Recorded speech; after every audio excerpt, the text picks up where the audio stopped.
Aí. Ó, super ensinada, hein? Ela foi? Foi certinho. Ah, que bom. Essa foi a 30ª tomada, né, que a gente fez. Vamos. Conseguir.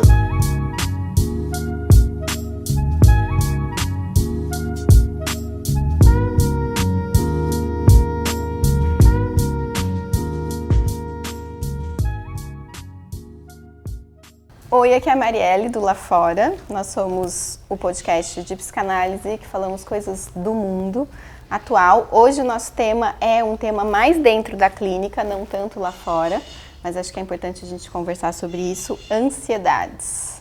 Eu tô aqui com o Pedro. Oi. E com a Vanessa. Oi, gente. E a gente costuma fazer temas, às vezes, que tem a ver com cultura, com acontecimentos, né? Daquele momento, a gente fez reality show, algum livro, série, etc. Me parece que esse tema é um tema mais próximo do nosso cotidiano da clínica. E vamos conversar sobre ansiedade. Eu acho que é uma conversa interessante, porque eu tenho uma formação como psicóloga, e os dois são psiquiatras de formação, nós três somos psicanalistas, mas temos essa formação um pouco diferente no sentido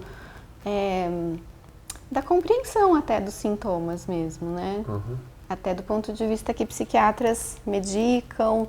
Então, acho que é legal a gente dar essas duas posições. E aí, que podemos falar sobre ansiedades? Uma primeira coisa que eu acho interessante, que é um exercício do que a gente chama na clínica de fenomenologia mesmo, de se a pessoa usa uma palavra que a gente está habituado a usar, é sempre interessante que a gente não suponha que a gente está falando a mesma língua. Mesmo que todo mundo fale português, é importante perguntar para a pessoa que diz sentir ansiedade, como é que é a ansiedade dessa pessoa? Acho que essa singularização é um pouco o pilar, assim, uma pedra angular da clínica, é muito básico, mas eu acho importante a gente sempre reafirmar uma coisa dessas, né? Porque eu já vi, por exemplo, eu lembro de uma situação, chegar uma senhora e dizer, eu tô com muitas ansiedades. Como é que é a sua ansiedade? O FBI se instalou ao redor da minha casa e eles ficam o tempo todo agora tentando captar a minha vida de alguma maneira. Isso me deixa muito ansiosa. Eu chamaria isso de outro nome, tem outros senhora. nomes. Então acho importante assim, que a gente pegue essas caixinhas, esses nomes de psicopatologia são caixinhas. Que a gente primeiro desdobre eles, no máximo de você poder não entender o paciente. Eu acho que tem essa suposição também que um analista é alguém que entende, assim, que intui muito bem o que o paciente está falando. Só que eu acho que a gente se torna melhor analista se a gente parte da posição que a gente nunca sabe exatamente do que a pessoa está falando. Quando você atende em outra língua, isso fica mais fácil, mas quando você atende todo mundo em português, passa batido que cada um tem o seu português para designar coisas que às vezes são muito diferentes, né? Então acho que tem um primeiro ponto, eu acho que é bem inicial, alfabetizante do que a posição atitude clínica. E você não acha que isso que você está dizendo é um dos motivos que causa ansiedade nas pessoas? Isso gera ansiedade.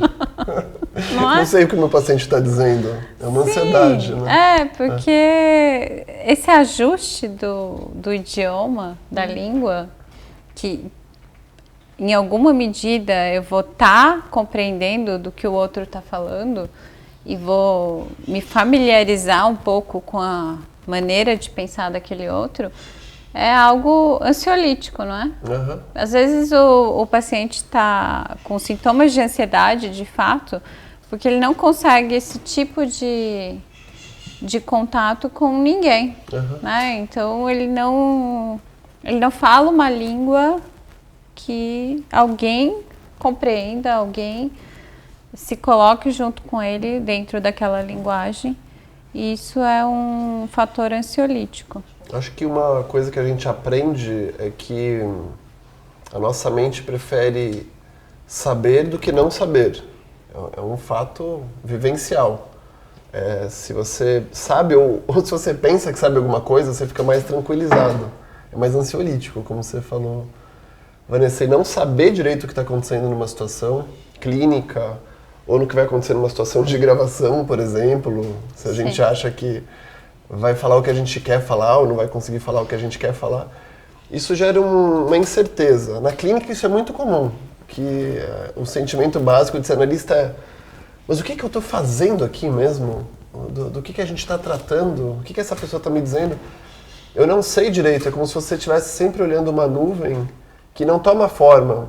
Tem aquela brincadeira infantil de olhar para as nuvens e esperarem ela tomar forma, você não definir, não saturar de sentidos antes daquilo, mostrar assim suas melhores curvas, suas curvas mais nítidas. Às vezes a gente acelera esse processo de uma falsa compreensão para sentir mais seguro, para sentir menos ansioso, menos perseguido, menos preocupado. A gente pode definir para onde vai cada uma dessas ansiedades, assim, eu penso, né? Então, esse é um cacoete clínico que a gente tem de, já sei o que você está falando. Entendi. Sei do que se trata. E se você sentir isso atendendo, isso é um perigo.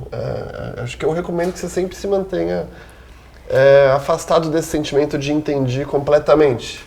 Que se você entender uma parte do que está sendo falado, você mantenha sempre o hotel com quartos vagos para o visitante que pode chegar. Ou seja, você está falando do analista ter uma capacidade de acolher uma certa ansiedade em si mesmo. Sim, acho que essa é uma ansiedade comum, primeiramente do nosso lado, falando, né?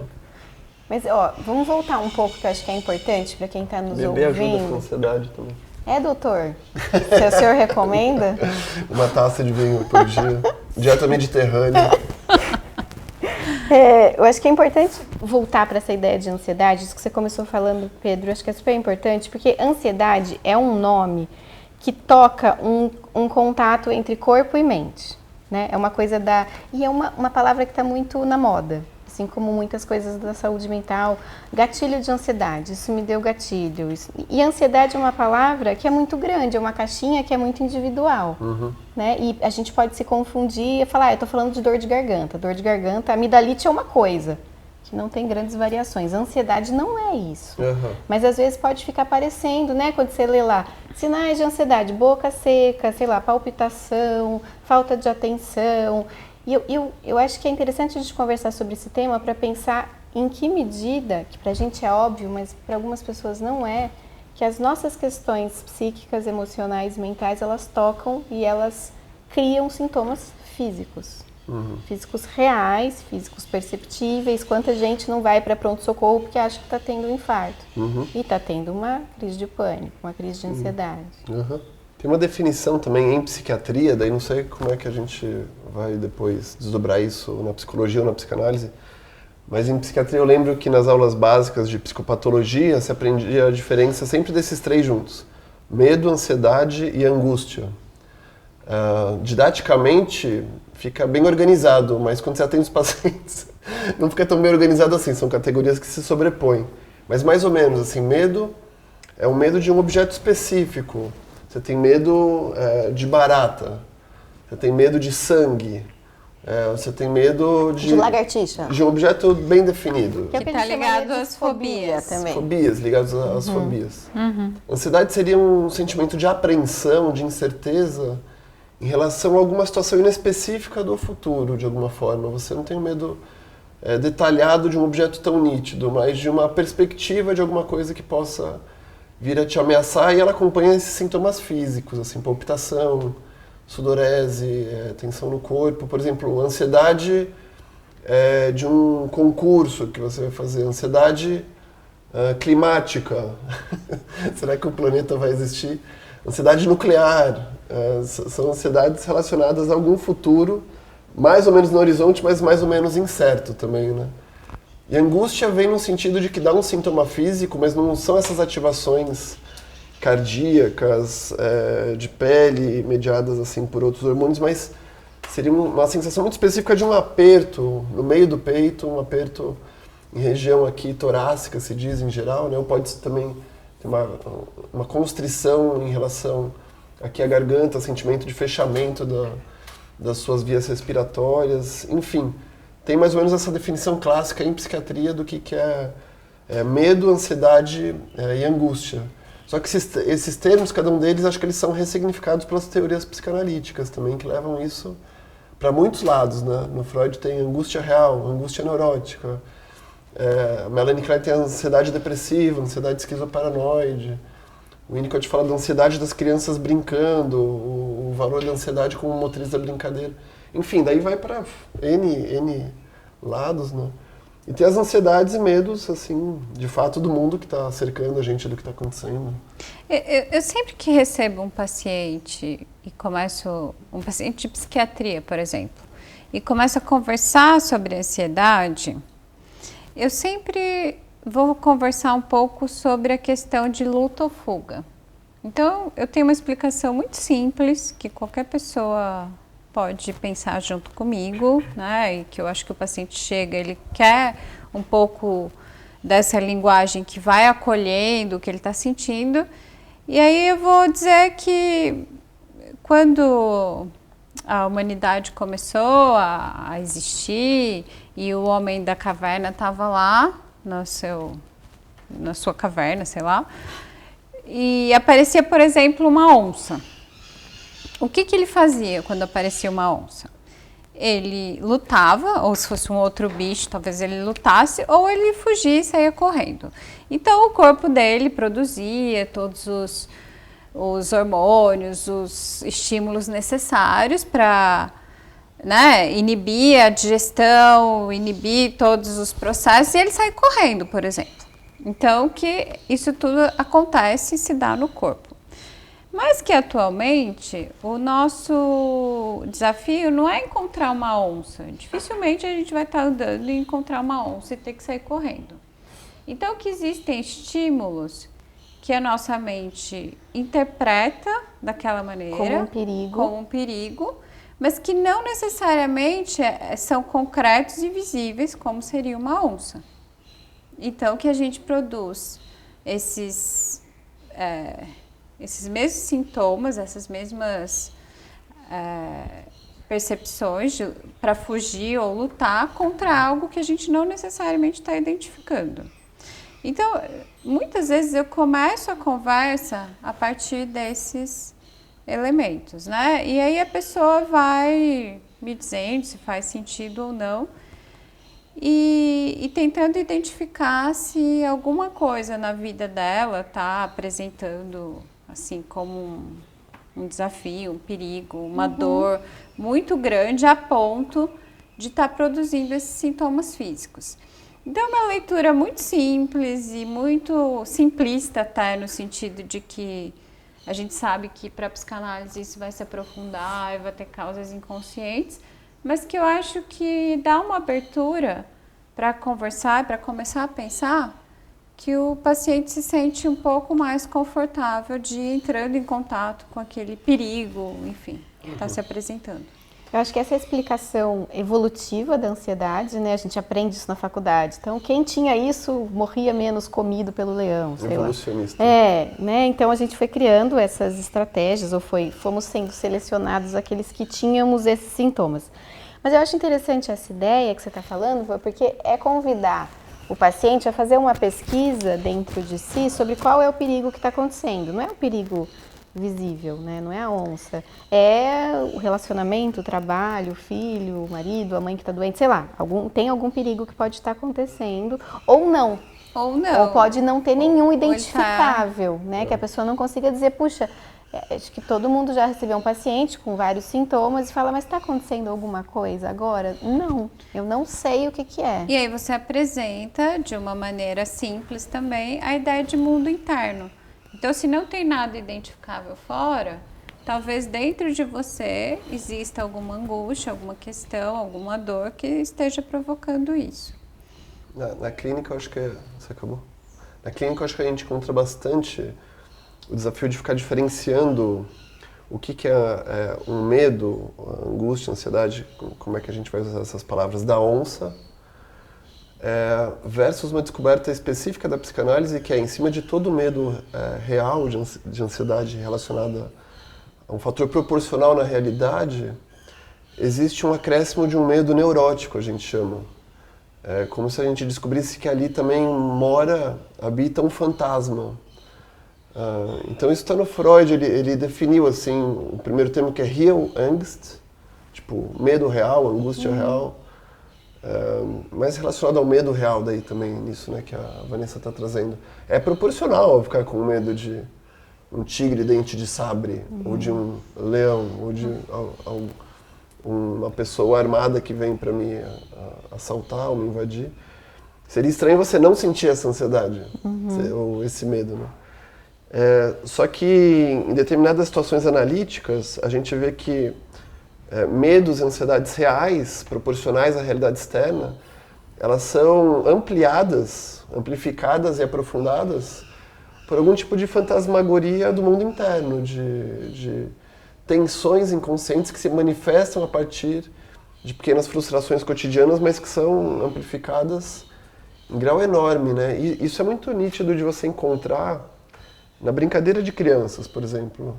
As crianças estão lá brincando de alguma coisa, tá tudo assim, normal, digamos, tudo rolando num clima amigável, agradável.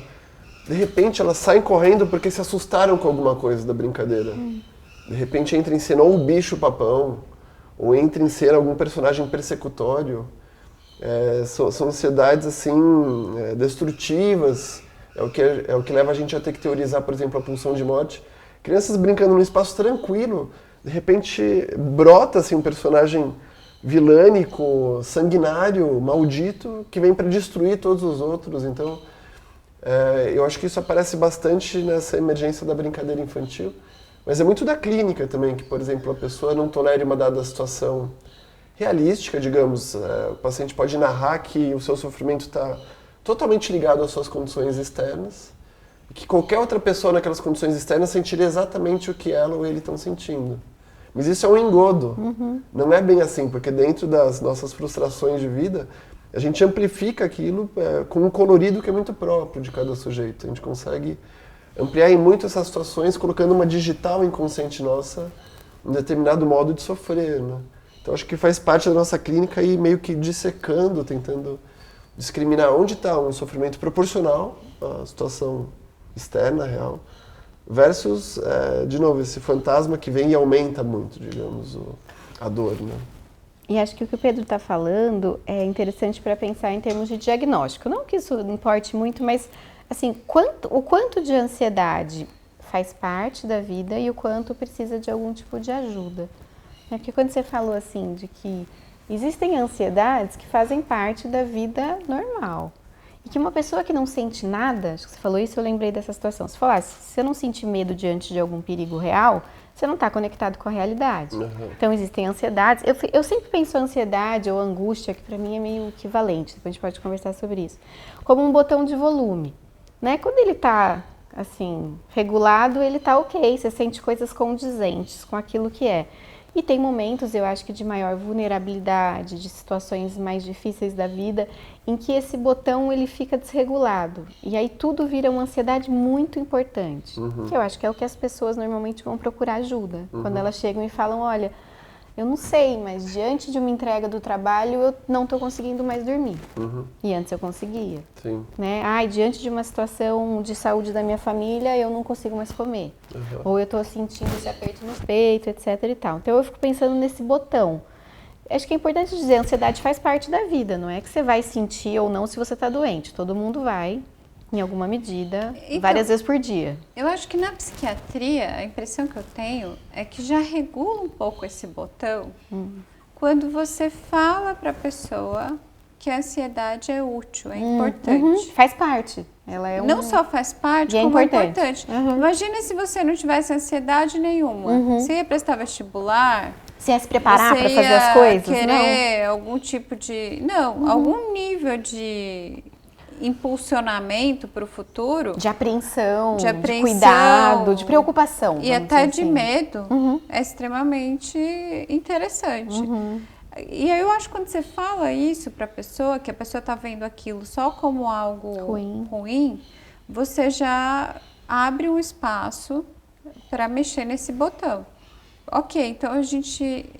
Porque às vezes o sintoma é egocintônico, né? Que é um termo que a gente usa na psiquiatria, porque às vezes o ego da pessoa, o eu da pessoa concorda com aquele sintoma. Aquilo é importante em várias medidas para ela, e apesar dela estar em sofrimento, ela se apega e retém de alguma maneira aquele sintoma.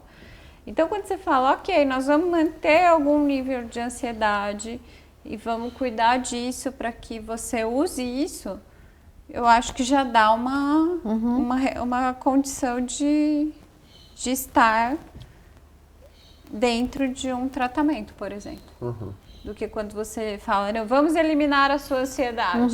Sim. Toma aqui um ansiolítico e acabou. Projetos Está resolvida higienistas, a sua vida. Né?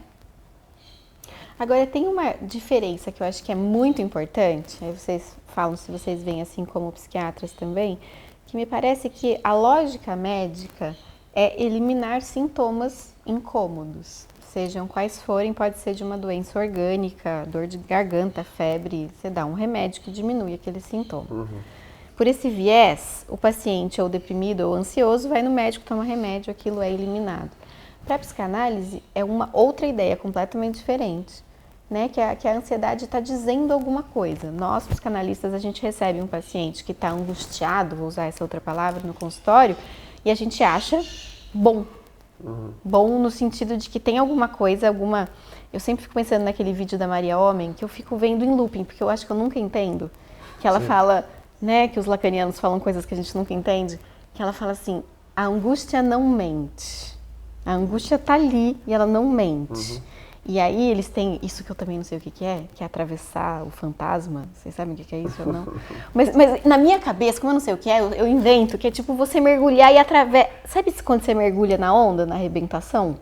Sim. Né? Ou você sai e vai embolando, ou você mergulha e atravessa. É meio isso mesmo. Né? Então eu acho que para a psicanálise, a ansiedade e a angústia é isso. Você toma ela como algum tipo de indicativo do seu mundo interno que está dizendo algo que deve ser escutado e que não deve ser só suprimido.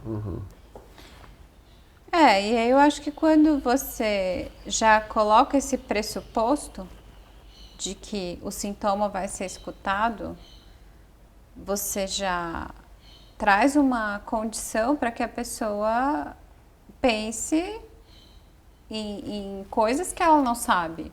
Ok, então deve ter alguma coisa gerando isso em mim e eu não sei tudo. Eu já vou abrir mão de um controle obsessivo e consciente de absolutamente tudo que se passa comigo, né? Eu acho que esse que é o diferencial da psicanálise. Que é uma abertura para a ideia do inconsciente. Sim. Acho que hoje em dia também tem muito caso em que você tem que trabalhar para que apareça a ansiedade. Sim, que não aparece, né? Tem muitas situações clínicas onde a pessoa está muito bem encaixada em algum tipo de rotina sintomática, que é para bloquear a emergência dos afetos mesmo, de alguma maneira se proteger de qualquer outra fresta que possa aparecer. Mas aí esse paciente vem para análise? Às vezes vem, eu acho que chega não necessariamente pelos motivos de reconhecer que tem algum tipo de fantasma e querer se apropriar daquilo, mas porque essa estrutura de adaptação começa a desencaixar de alguma forma, depender do jeito que cada um... Ela balança, mas eu acho que quando a pessoa está muito bem, para usar uma palavra da psiquiatria, egocintônica com aquilo, ou assim, não tem nenhuma crise, nenhum buraco, nenhum furo, nenhum nada, ela não vem para análise, ela está ali, né, com todas as coisas encaixadinhas ali, funcionando bem. Acho que a análise, essa é a grande questão, eu acho que do ponto de vista psicanalítico. A ansiedade, a angústia, ela vem contar alguma coisa que pra gente importa, né? Sabe que essa conversa me fez lembrar de um poema da Alice Ruiz, que se tornou uma música, não sei se vocês conhecem, mas eu peguei aqui e eu acho que é tão bonito que vale a pena. Que se chama Socorro. Vocês conhecem? Conhecem? Socorro, eu não estou sentindo nada, nem medo, nem calor, nem fogo. Não vai dar mais para chorar, nem para rir. Socorro, alguma alma mesmo que penada me empreste suas penas. Já não sinto amor nem dor, já não sinto nada. Socorro, alguém me dê um coração, que esse já não bate nem apanha. Por favor, uma emoção pequena, qualquer coisa que se sinta. Tem tantos sentimentos, deve ter algum que sirva. Socorro, alguma rua que me dê sentido, em qualquer cruzamento, acostamento, encruzilhada. Socorro, eu já não sinto nada. Eu acho que, bom, eu sempre gosto de trazer um pouco de poesia, né? Porque eu acho que deixa os nossos episódios mais vivos. É difícil de não cantar essa música, ela parece feita para ser uma música, né? É do Arnaldo Antunes, musicada, né? Não é? Alice Ele gravou? Ruiz Que escreveu. E ele gravou? Tem algumas gravações, Socorro, né? não estou sentindo nada. Eu lembro de ter falado essa música para um paciente, que ele vinha e falava, e aí chegou uma hora que eu falei, mas e aí? Onde que tá a sua questão? Porque eu acho que tem uma defesa que é essa, de não ter contato com nada, né? Esse paciente que chega para análise e não está sentindo nada. E está pedindo socorro. Socorro. É paradoxal, percebem? Me empreste alguma coisa, alguma pena. De não sentir nada também, né? É terrível, né? Terrível. Tem um caso bonito da Melanie Klein, que é do menino que chama Dick. Ele tá num texto que eu esqueci o nome agora. Ela escolhe esses nomes, né? Pequeno Dick. Depois fizeram uma entrevista, depois que ele cresce, que ele é adulto, para perguntar o que ele lembra da análise. Mas quando ele é menino, ele tem um tipo de defesa autística. Ela conta assim, ele entra na sala e ele lida com ela como se ela fosse um objeto do consultório. Ele não sente nenhuma inibição, nenhum medo, nenhuma ansiedade, porque ele trata ela como substância viva, como se fosse uma substância inanimada. Então, ele circula entre os móveis, brinca com a almofada. Brinca com ela. Ela é como se fosse parte ali da mobília, né? Até que um dia ele tá brincando com os trenzinhos e um tá batendo no outro, um tá meio que em confronto com o outro. E a Melanie Klein faz um tipo de enxerto simbólico, ela fala assim, esse é o trem filho e esse é o trem pai. Esse é o Dick e esse é o pai. Quando ela faz essa interpretação, ele se enche assim de ansiedade persecutória, que embora na hora começa a bater na porta, pede para a mãe ou para a cuidadora levar ele embora o mais rápido possível, ele se torna extremamente fóbico da situação analítica, porque descobre que ali tem a emergência de alguma coisa que tem um significado muito difícil para ele. Ele começa a reconhecer na rotina dele, digamos, que estava muito bem encaixado, um desencaixe onde as coisas significam algo que leva a um estado de angústia muito forte, de ansiedade muito forte, né? Então são essas situações clínicas da gente ajudar o paciente a poder se afetar assim, por ele próprio. E muitas vezes começa por a gente se afetar pelo paciente no nível não verbal. Muitas vezes a gente começa a registrar o mundo interno da pessoa em termos de sentimentos que começam a dar em nós, assim. A pessoa pode vir sem sentir nada, mas no campo transferencial contra transferencial começa a nos impactar assim, com N tipos de reações, umas mais bonitas, outras menos bonitas, mas a gente começa a servir como se fosse um anteparo de tentativa de dar representação para o que está acontecendo dentro daquela pessoa. Então, é um caminho mais longo, digamos assim, né, de representação simbólica. Acho que você está falando de dentro, assim, agora falando uma questão mais técnica de atendimento, muitas vezes o paciente vem, ele tem uma questão, mas ele não toca o afeto. Então ele conta situações que às vezes são muito graves. Desafetado. E quem sente somos nós. Você fica com aquela experiência ou de medo, de preocupação, você chora por uma coisa de desespero. Falou. E aí você fala, meu, como é que eu... E o paciente está lá assim, plácido, blasé, contando como se tivesse ido na feira. E você está vendo um risco grande. Acho que acontece isso muito com adolescente. Adolescentes que estão num momento de maior atuação, seja com droga, acidente, sei lá, sexualidade, que ele vem assim e fala como se tudo estivesse sob controle. E você fica encarregado daquele afeto, né? Aí a gente está falando de como o analista serve como as experiências contratransferenciais para ser algo que identifica algo que está lhe faltando. Sim. Mas aí você está falando uma coisa, Pedro, que eu acho que é super claro para a gente, mas talvez não para todo mundo, que assim, a ansiedade ela faz parte da vida. Ela faz parte da preocupação, do cuidado, da apreensão, da motivação. Mas quando ela passa de um certo ponto, sei lá, a partir do 8, ela começa a ser disfuncional para a vida. Uma pessoa que começa a ter tanto medo de sofrer um acidente que não vai mais dirigir. Então, aí a nossa sociedade prega que quando começa a ser disfuncional, você dá um remédio para a pessoa. Para diminuir esse volume. Diminui o volume e fica tudo bem. Só que não, né? O que a gente tem observado é que sabe que eu conversei não entrar em contato. Não, desculpa, fala. É porque é sobre Não, isso? é isso. Tá. Não entrar em contato tem um preço alto, altíssimo. Eu conversei com um amigo psiquiatra recentemente, que eu falei alguma coisa de remédio, e aí ele falou assim, ai, eu acho que às vezes o paciente vem para tomar remédio enquanto ele não pode olhar para aquela situação. Aí quando ele pode, ele não precisa mais do remédio. Achei tão interessante. Então, quando acontece isso, eu acho interessante.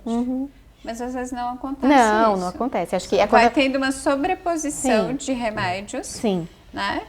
E eu acho que, por exemplo, agora eu estou morando em Campinas, mas eu estava morando em uma cidade muito pequena que as pessoas têm muito pouco acesso à saúde mental, inclusive a psiquiatras. Então as pessoas vão sendo medicadas pelo clínico, pelo médico, pela ginecologista. vão repetindo receita e vão trocando remédios.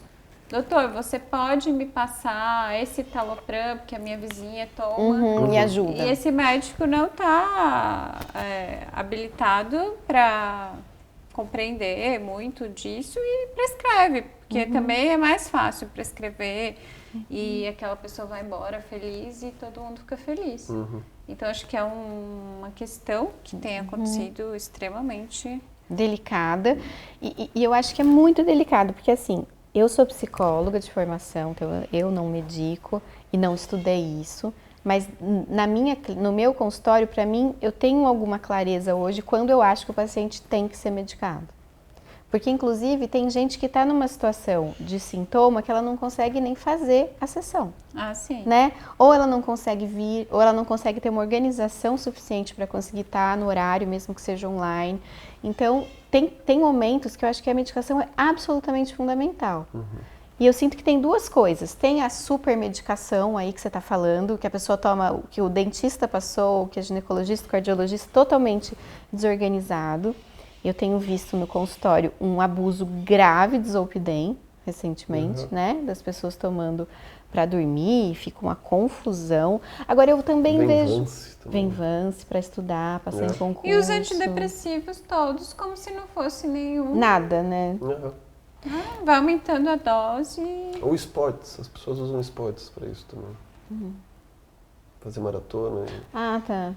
Mas o que eu sinto também... É um jeito de se medicar também com endorfina, né? De você Sim. fazer algum tipo de química diferente no seu Uma corpo. super Mas droga, ainda, né? aí ainda tem um outro discurso por trás, né? O da medicação, ele é assim, venha, faça algo dentro de mim. Sim. Estou totalmente passivo a isso. Esse do esporte ainda tem uma coisa, não, tem algo que eu possa fazer. É um doping Proteger a mesmo. saúde, né? Mas você sabe que eu vejo no consultório também o contrário, a gente ouve muito mais do abuso da medicação, que é uma questão, mas eu também vejo muitas vezes o paciente não indo ao psiquiatra ou não aceitando tomar nada, aí na minha visão... Por preconceito. Por não poder aceitar uma condição própria de alguma gravidade. É um jeito de falar assim, não preciso, não é tão sério assim, não é tão grave assim, e você está lá vendo o que é. Até do ponto de vista da análise. Eu tenho uma paciente que eu fiquei anos com ela falando que eu acreditava que era importante algum tipo de medicação, porque ela tinha uma crise de pânico toda vez que ela se aproximava de algum tema. Então não dava para conversar. Nunca. E ela tinha sintomas físicos muito graves, que aí ela se retraía e voltava. E aí a partir da medicação... Isso na sessão, vocês iam conversando e ela tinha um ataque ela de pânico? tinha. E aí, conversando, a partir do momento em que ela aceitou e se convenceu de alguma maneira que ela podia ser ajudada pela medicação, a gente conseguiu atravessar esse lugar e poder falar sobre isso. Porque os sintomas físicos, eles eram tão preponderantes que não dava. Era um lugar que você não conseguia atravessar, assim. Então, eu tô falando isso porque eu acho que tem muitos psicólogos de formação de cursos de psicologia que são bastante preconceituosos com medicação também. Que eu acho muito grave também. Né? Acho que tem todos os perigos, um de cada lado. Tanto o uso indiscriminado é perigoso, quanto negar completamente que possa ser necessário e trazer benefícios. E negar que a gente tem um corpo. Que tem um corpo que existe, que responde. No né? nível biológico. No também, nível biológico, Acho que a gente está fazendo um subtema, que é esse tema do uso das medicações ou de outras formas de aplacar a ansiedade, de não deixar ela aparecer de jeito nenhum, né, de algum jeito. Isso se refere também a uma ansiedade da nossa parte, de Que muitas vezes é curioso como a gente está ouvindo um paciente e quer medicá-lo, seja com medicação química ou medicação com palavras. A gente pode medicar alguém com palavras de reasseguramento. Calma, calma, vai dar tudo certo. Não, isso você não precisa se preocupar. Não me parece nada demais. Você, pelo amor de Deus, me ajuda. O que que eu... Não, calma, acho que vai dar tudo certo. A gente não sabe se vai dar tudo certo, mas transferencialmente a gente ocupa um lugar de poder também, de suposto saber. E a gente opera fenômenos de sugestão, fenômenos semi-hipnóticos, quando não hipnóticos também, que faz parte da história da psicodinâmica. Você faz isso, Pedro? Hipnose? Faço. Eu tenho uma vasta clínica de hipnose. Você não tá sabendo? Eu faço com o pêndulo, assim, bem dormido. Daí a pessoa dorme, eu sugestiono e daí... Acorda melhor. E daí acorda Resolvido. melhor. Essa de psicanálise dá muito sabe, trabalho. gente, É mais Pedro, rápido, pelo né? amor de Deus. É mais rápido. Mais rápido, não tem Você tempo faz pra mapa esse astral negócio. também junto? Faço. Faço um pouco de tudo. Mas tem essa ansiedade da gente não suportar o que está sendo falado pelo Eu paciente. fiquei ansiosa porque esse episódio estava muito sério, precisei fazer uma brincadeira. Tá bom. Funcionou. Mas eu acho que essa é uma das coisas que eu acho mais bonitas da análise, que eu acho que é o contrário da ideia medicamentosa ou médica de que a pessoa vem para ser liberada daquele sintoma. A gente vai assim no médico, né? Eu tô doendo aqui, tira essa dor. Que é fazer um convite para o paciente de falar assim, olha, o que a gente pode fazer é ficar com a angústia. É isso. Eu gosto muito de uma imagem que me vem com esses pacientes que querem muito se livrar do sintoma a qualquer preço e com rapidez. Quer dizer assim, a gente precisa sentar no chão junto com isso. Sabe quando você pega tudo do armário, tira e fica aquela zona? Sei. Você sabe, Pedro, você já fez isso alguma vez? Já fiz. Já? Por que não? Ele tem consultório. Por que eu não faria isso? Casa. Gente, que machismo de vocês. Vocês são machistas. Vocês o quê? Não falei nada. Tô te incluindo, Vanessa. Eu tô brincando, gente. Tô brincando com o estereótipo do que os Eu homens não participo da arrumam arrumação da minha da casa, casa. tá? Mas então, quando você tira tudo dos armários e coloca assim no chão, em cima das coisas, você fala, nossa senhora, meu Deus do céu. Se você não aguenta aquilo, você não consegue arrumar. Igual obra. Obra é assim, uma zona, parece que caiu uma bomba na sua casa. E se você não consegue atravessar aquilo, não tem como nada ficar pronto. Então eu tenho a impressão que a ansiedade é essa situação, às vezes, da casa muito desarrumada, da obra, tudo quebrado, caindo aos pedaços. Só que não tem outro jeito. A única possibilidade de sair do outro lado com a casa reformada é aguentar a obra. Acho que também tem uma ansiedade de se livrar do que o paciente está falando quando a ansiedade dela ou dele pegam em alguma ansiedade nossa também muito próxima, que a gente nem percebe, existe uma sobreposição que a gente vai descobrir depois, assim, na história daquele tratamento, né? Na sua própria análise, na sua supervisão, de ver que o paciente te pressionou em um lugar que você quer que o paciente pare logo de falar daquilo, porque aquilo te remete a um lugar íntimo seu que também está insuportável. Então, As acho suas que próprias angústias. essas são outras formas de aparecer ansiedades numa sessão, mas ansiedades relacionadas ao nosso patrimônio psíquico, né, que é despertado e reativado pela presença do inconsciente do paciente, das outras pessoas também. É assim que acontece. Né? E eu acho que às vezes é difícil para nós, enquanto analistas, suportarmos aquela ansiedade que não passa, que a gente não sabe o que fazer com aquilo. E às vezes para dupla mesmo. Vocês já viram, tem um paciente meu que sempre fala assim, daquela tem uma tirinha que é um paciente deitado no divã e o analista atrás e o paciente fala assim, ai, desculpa, mas eu sei que eu já falo isso há 10 anos. Aí o analista pensa, 11 anos. Né? Perdeu a paciência. E que tem coisa que é isso, que você vai falar assim, bom, se você está falando de novo é porque isso está insistindo e precisa ainda. Eu acho que essa postura de falar, a gente fica na angústia, a gente não se livra dela a qualquer ponto, a qualquer preço, acho que isso é uma postura muito diferente que a psicanálise propõe em relação às outras abordagens, seja médica, seja outras terapias, que vão tentar sempre medicar a angústia, curar o mais rápido possível, né? Uma coisa que eu pensei pra gente conversar desse episódio, que é uma coisa mais técnica, não sei, mas que eu acho que vale a pena, é que eu lembro que quando eu estava na faculdade, fiz faculdade em 2001, vocês mais ou menos foi meio que o começo do Prozac. Que velha. Muito velha. Nossa, tô tão velha. Ansiedade de envelhecimento. Ansiedade de envelhecimento. Quando eu estava na faculdade, eu me lembro claramente de ter um discurso, eu fiz psicologia, tinha um discurso que era, eu fiz uma faculdade que tinha uma tradição psicanalítica forte, grande, tinha a Sociedade de Psicanálise na cidade, mas tinha todo um discurso que era assim, a psicanálise acabou. A psicanálise era dos anos 70. Porque agora a medicação psiquiátrica ela vai resolver. Que era o começo do Prozac, da fluoxetina e tal. Então tinha uma promessa. Um otimismo eufórico com isso. Tinha. E eu acho curioso ver isso depois de 20 anos e perceber que não. Eu lembro de uma entrevista, naquelas páginas amarelas da Folha, na época de ter conversado na faculdade, que era um psiquiatra que ele tinha uma proposta, que era medicar todo mundo. Porque, segundo ele, se você dá um ansiolítico ou um antidepressivo, todo mundo fica mais feliz. A ideia da droga, né? Você faz um doping em todas as pessoas. Sim.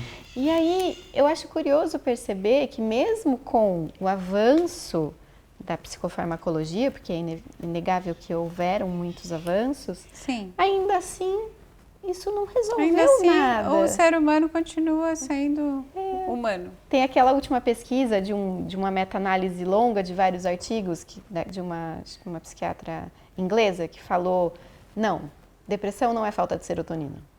Não é. Então, caiu por terra 10 anos. De remédio, de tudo. Então, remédio não funciona? Claro que funciona. Droga funciona, álcool funciona, tudo funciona. Mas a questão é, a ansiedade e a angústia, ela é alguma coisa que não é completamente medicável, né? Sabe quem falou sobre isso? O gênio Machado de Assis, né? Porque a Marielle fala, ai, Machado de Assis, Eu não gosto. mas eu sou fã, sou muito fã.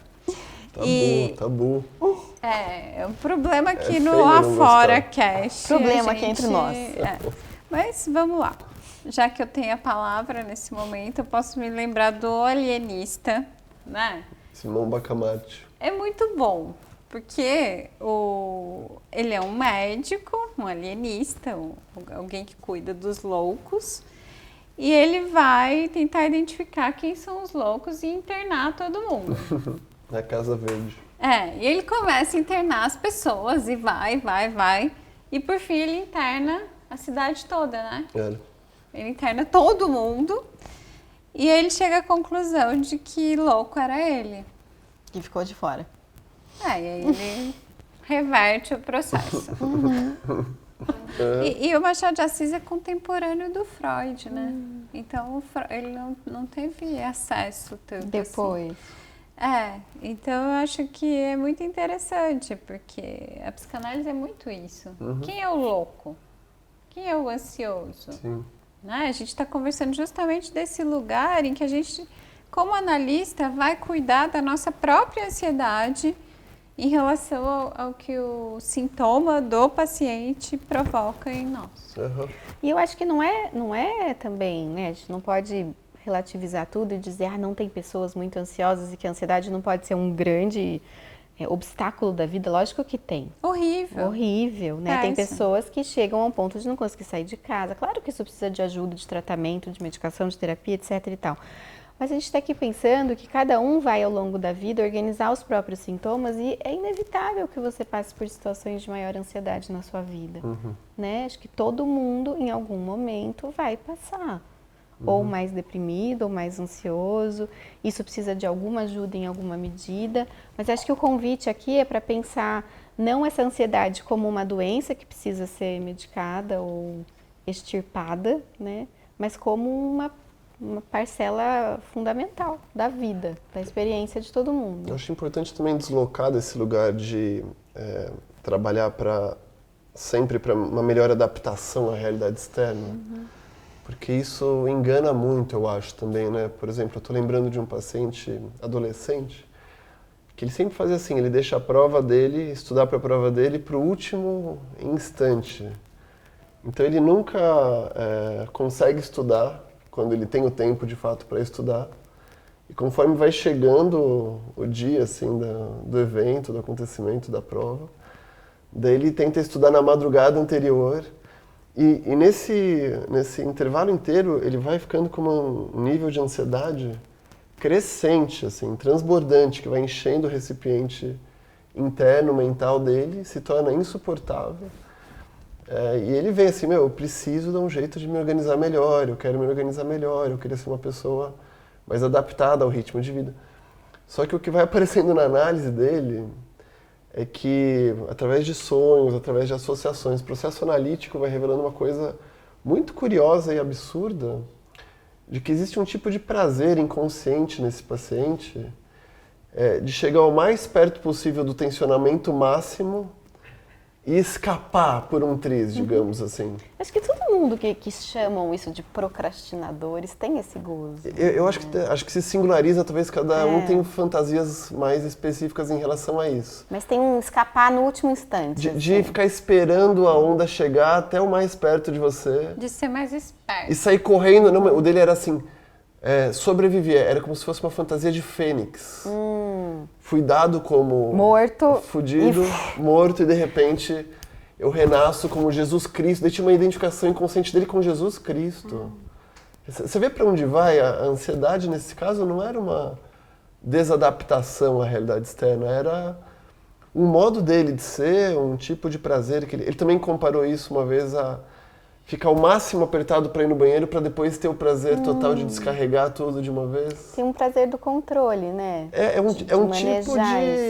um tipo de identidade de prazer que ele tem relacionado a deixar as coisas acontecerem desse jeito. Você vai fazer o quê? Você vai dar qual remédio para consertar? Isso. Esse tipo de dinâmica. O máximo que você pode ambicionar sendo analista é que a pessoa se dê conta disso, tente pensar que isso existe dentro de si de uma maneira autônoma, de uma maneira que pressiona, que é alguma coisa contra o qual a pessoa não tem grandes poderes, e tentar se apropriar disso, porque reconhecer isso em voz alta, reconhecer isso, olhar isso de frente, provoca ao mesmo tempo transformações. Isso não fica parado depois que você dispõe dessa percepção consciente, quando você arrasta esse conteúdo da inconsciência para a consciência, você produz transformações e metamorfoses internas a partir desse novo dado de percepção interna, né? Então, eu acho que talvez isso é atravessar o fantasma. Atravessar o fantasma é você conseguir... Digam aí, lacaniano, se a gente está acertando. É você conseguir, de alguma forma, acolher formas de satisfação pulsional inconscientes que você não se dava conta de que você era aquela pessoa. Também, além de ser uma pessoa responsável que quer passar na prova, você também é aquele que quer goza desse morrer jeito. E ressuscitar como Cristo, assim, 3 dias depois. Então, e o paciente que vai para análise não vai se tornar necessariamente melhor, né? Dentro desse... Nem um pouco. Não, sinto muito. Então, não vai se tornar melhor. Emancipado ou da mais condição humana, não. Para os pais, para os professores, para os cônjuges. Mas talvez ele pode se tornar até mais difícil para o outro. Eu já tive um paciente que falava sobre essa questão da procrastinação, que ia até o último minuto e conseguia, como uma experiência narcísica de muita onipotência. Tipo, todo mundo faz antes, eu faço só no fim e eu consigo também. Daí o que a Vanessa falou, né? Olha como eu sou foda. Uma crença narcísica nas suas capacidades de super-herói, cognitivas e tal. Eu acho que cada um... Existem, assim, na linguagem psicanalítica, são gozos. São formas repetidas, que passam por uma compulsão à repetição, mas de uma ligação com tipos de prazeres que são muito individuais de cada um. São coisas muito específicas de cada pessoa, né? Ou seja, se você que está nos ouvindo nos procurar, não necessariamente a gente vai tornar vocês menos ansiosos. Até porque a gente não tem o poder de deixar ninguém menos ansioso. A gente pode negociar com isso e cuidar junto disso. Mas olha, eu entendo o que vocês estão falando. Eu acho que tem uma coisa ética importante da gente, como psicanalista, não dizer que a gente vai tirar sintoma de ninguém. Mas a verdade é que existe uma melhora de... não sei. A gente ajuda a pessoa a construir outros sintomas a partir daquilo que ela traz. Mas eu acho que existe melhoras dos sintomas no sentido... Esse seu paciente, se ele se torna mais consciente dessa dinâmica, ele se torna menos refém dela. Quando a gente se torna um pouco mais avisado do consegue nosso pensar, funcionamento, né? você consegue pensar, tem algum grau de escolha que se coloca. Bom, quando você chama isso de melhora... É isso que eu tô chamando de melhora. É. Tá, só isso, tá? Mais nada. É porque eu acho que eu e o Pedro, a gente fica um pouco traumatizado com esse paradigma médico mesmo, não é? Tá. Qual? Da melhora. O Ah, que sim. é estar Ah. melhor. Aham. Né? Eu acho Da que tem remissão do sintoma. Sim. Né? É. Faz lá o exame e não tem nada aqui. Eu Isso vou é bom. tornar Acabou a você remissão. uma pessoa normal. Sim. Do alienista Falar você nisso, tá falando, você tá né? lendo O Perigo de Estar Lúcida, né? Tô. Da Rosa Monteiro? É, e tem aquele início, você não tá lendo ainda, mas você vai ler, Tô. É, boa associação essa. não é? Ela só escreve porque ela é perturbada, ela diz, né? É. Porque ela sente ansiedade que existe a literatura dela. O sintoma dela produz É. as obras dela. E ela fala, o que é ser normal? Onde está a normalidade? Ela vai situando isso. E aí uma curiosidade, ela fala que as pessoas que escrevem, os escritores, são as pessoas com maiores índices de perturbações Na psiquiátricas. experiência dela. Não, dos dados. Quais dados?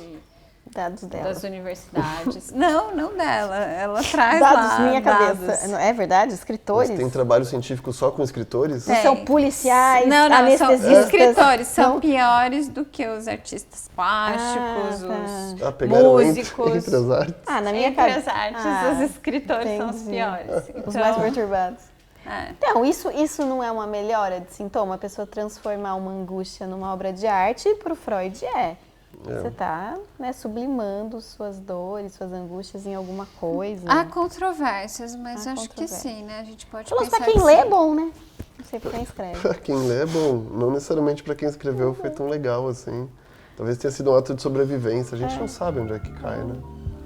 Gente, então ficamos por aqui com várias ansiedades e continuamos daqui 15 dias. Até. Tchau. Tchau, gente. Tchau, pessoal, até a próxima.